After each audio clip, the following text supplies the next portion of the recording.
Hello, welcome again to the next episode of the Just Talkin podcast here at DeKalb Farmers Co-op. I'm your host, Jason Plunkett, and today I've got Zane Troxtel with me here. Zane is with the agronomy team at Greenpoint Ag. He is a range and pasture specialist with Greenpoint, and we're going to talk about a problem that if you've got a hay field or well, it's really mainly hay fields with some foxtail, ryegrass, some issues that everybody fights if you're trying to have some clean hay. Zane, how do we end up with the foxtail ryegrass issue up here on the Yeah. map? Well, a couple things. With foxtail, really we didn't see any of it or hear about issues of it till after the 2016 drought. So after the drought come through, and that was one of the worst we've had. Um, that drought kind of wiped out a lot of our perennial pastures at that Okay. time, Yep. and we've had a few droughts since then that hasn't helped. But the problem kind of got a little worse and a little worse. Now this year it's become a big issue because it's perfect growing season for foxtail. We stayed pretty wet up here, and well, most of the south stayed pretty wet up until June. Yep. Then kind of turned off the faucet, so it had plenty of moisture for all the seed bank that we had there to kind of germinate and take off. A lot of years that moisture will kind of turn off in May, and we won't have as wet a June. We had a wet May this Yes, time. We this sure year, did. this year was a perfect growing conditions to get foxtail started. So, what I think you will see this next year is now that we've got such a seed bank, and everybody's got foxtail. On the roadside, Everybody's got foxtail. the foxtail is going to be an issue. And I know you want me to talk about a few things we can do to kind of eliminate that. One thing I will touch on is the perennial pastures that do rotational grazing and some type of rotational grazing that has perennial fescue or orchard grass or anything that they're rotating on, where it's established grass. The foxtail stands in those are not near as bad. So the one thing I would say, if you're not going to do anything other than just kind of manage what you've got, is manage some type of rotational grazing system to keep a good stand of established grass.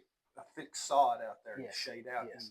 anything. If you can do that, you'll cut your problem in half. And I've got the videos and stuff to show that where, hey, good stands of managed grass, not just cattle's doing whatever they want or not just taking off everything you can all the time. I've heard all kinds of rumors of foxtail likes this type of soil or it likes low pH. No, foxtail is everywhere. It doesn't It's matter. everywhere. So it's about how you manage it, but keeping a good stand of grass is the main thing. That's kind of your pasture set. Okay. Now on your hay fields, we have very limited options, but there's a couple things we can do. Okay. Let's say, for example, I come get some fertilizer in March. I'm gonna put out fertilizer on my hay fields to get them going when I take my first cut of hay in May, June, whenever it quits raining, that we get it up. There's a chemical called Prowl H2O. It's a pre-emerge that can be used on fescue type stands that you can put out and impregnate with your fertilizer. It's going to run you probably around $25, $6 an acre to do this. Okay. But if it's something you're interested in doing, I would take one of your best hay fields, and you know what hay field is kind of your best. The better fertility as far as your CEC and your holding capacity, the better your prowl will work. So if you want to try prowl and you want to see if it'll work, keep your foxtail down. This next year will probably be the worst year for foxtail, if I had to guess. And if you use prowl, impregnate it on your fertilizer, try to put out at least 225 pounds to the acre of whatever your soil test calls for. At 2 quarts. And put 2 quarts, impregnate it with 2 quarts. Okay. If you do not want to do a second application, let's say after you take your cut in the hay, 45 days, 60 days later, if you do not put out fertilizer the second time, you may go up to 3 quarts, especially in your best fields. It can hold that prowl in the soil level to where it can keep that foxtail from germinating. Okay. So let's say you do fertilize a little bit after you cut hay the second time. I would suggest putting 2 quarts out and impregnating the first time, coming back and putting 2 more quarts out the second time. That gets costly. I mean, you're looking at some money there. But foxtail's awful costly too. Yes, that's exactly right. Cost. So I would suggest if you're just going to fertilize one time, or you're not going to put out fertilizer right after your first cut, and put out your 3 quarts with your impregnated fertilizer. Now, if you want to spray as well, still 3 quarts. The rates do not change. 3 quarts on first application. But if we have seen that if you will split your application and add a second second application with another quart, you do get better control. Now I want to say none of this is perfect. So if you do this application, farming ain't perfect. If you do this application, don't expect 100% control. Foxtail germinates at different times. It doesn't all germinate the same day at a certain soil temperature. So that's why you have to have prowl out there for an extended long period of time to keep it all from germinating. Okay. So the more moisture we have and the better your holding capacity in your soil is, the higher your CEC on your soil sample, the longer that prowl will stay in that soil and keep it from germinating. Okay. That's why I say your better hay fields or your better soils. Now, does that work both ways for a fescue hayfield versus a Bermuda, or would you, because a lot of times you only really get one good cut in a fescue a lot of times. So would you do that, the impregnated part, for your first cut in the fescue and just kind of maybe manage it later on, or can you do split applications if you've got a Bermuda field? Well, on your Bermuda field, there's another product called Resilon that a lot of the bigger end hay growers are using. It's been out for 5 or 6 years now, I believe, and don't quote me on that. But the guys who really have Bermuda fields that are really taken care of, they use Resilon. Okay. And they do a split application. Resilon is a pre-emerge. It is for your foxtail and your crabgrass and also your ryegrass to keep things from even germinating. So what they're usually doing, and kind of the general rule of thumb, is use Resilon in the fall before Labor Day. Before Labor Day. And then use it again in the spring, winter, and before Valentine's Day, or right at Valentine's Day, to keep that stuff from germinating.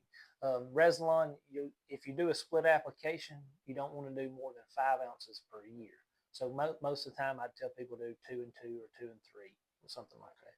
So if you've got a bad ryegrass problem in your Bermuda field, you could use 3 ounces in the fall, and then in the spring come back and use 2, and that will get your crabgrass and your foxtail as well. Can you impregnate the Resilon? It's better to be sprayed. Okay. It's a lot better to be sprayed. I don't think, and that's a good question, I don't think there is a label to impregnate Resilon. We're doing some trials in it. Okay. But I don't have any. Because there's a lot of things that you can't impregnate. So I would suggest just spraying it. We don't have a label yet that I'm aware of. They haven't changed it this fall to say you can impregnate Resilon. Okay. All right. So Resilon is probably the Cadillac product of choice. Yes. The 2 applications, Valentine's Day and Labor Day. Yes. Is when you want to use those products. Right. There. And Resilon, I will state this as well. Using that product, you cannot use it on fescue. It's just a Bermuda product. Just a Bermuda only product. Yes. If you're going to try to keep foxtail out of your fescue, you're going to have to go the Prowl H2O route. On fescue. On fescue, yes. And it can be sprayed or impregnated on some fertilizer. Yes. The impregnate fertilizer would be the easiest route. It's the easiest route to go. Fertilize, you can apply that at the same time. If you're gonna apply, any type of impregnated fertilizer in the spring, if you're going to try Prowl, that's the best time to put it on. So even if you don't do a second application of fertilizer after cutting, you can still come back and spray over the top of your next application. Okay. Yeah. So if that's stopping all that, now let's touch on a little bit about if we're going to do some overseeding or reseeding, whether it's fescue or what we're doing, or maybe even putting some ryegrass in the fall. Will these pre-emergence affect? Yes, they will. If you're going to overseed, say ryegrass somewhere, you do not want to use one of these pre-emergence that fall. Prowl is only going to stay in the soil so long, depending on moisture. So if you're going to do a spring application of Prowl and then try to put some ryegrass in that fall, you're fine. Okay. But you don't want to use Prowl that fall and then try to plant something behind it. It's not going to happen. It's not going to happen. No. So they could do a Prowl application in the spring part. Maybe can we do 2 applications of Prowl and be okay on the reseed? You should be fine. If you want to reseed fescue that fall, you should be fine. It shouldn't set in no moisture. If it stays wet all year long, it'll sit there longer, but you should be fine that fall. Okay. And the Bermuda field will be the same way. Some people graze. You don't want to use any of your pre-emerge or any of your residual herbicides when you're trying to plant anything. Yeah. It will slow the rate of germination. It will slow your percentage you get germinated. So you just kind of want to leave it be and be prepared first and then overseed. Yeah. So if you need weed control, stuff like that, be sure to do that before overseeding. Now that next spring, let's say you're going to overseed fescue, you should be fine. You want to let that stuff get out. It doesn't do anything to establish plants. It's all a pre-emerge. So if you put it on late, any of these applications on too late, you're wasting your money. It's all about timing. My boss Perry always says, if you're on time, you're late, and if you do it before that, you're good. So make sure you do it. It's not too early, but you can always be too late, and that wastes some money. Okay. So just keep that in mind. Yeah. Okay. Well, that sounds good. That sounds good. I mean, hopefully, maybe we can put an end to some of this foxtail problems. Everybody's got it. That's right. You ain't got it, it's coming to you. Right. That's It's just a matter of time. That's exactly right. So now, if somebody's got some problems and they want maybe to ask you some questions, or you can come out and look at their farms and help them with their grass any way. I'll be glad to. That's my job. Yeah. I work through the co-op system, and my job's to help producers. Okay. It's a good job. So it is a good job. It's an enjoyable job. Yes, it's an enjoyable job.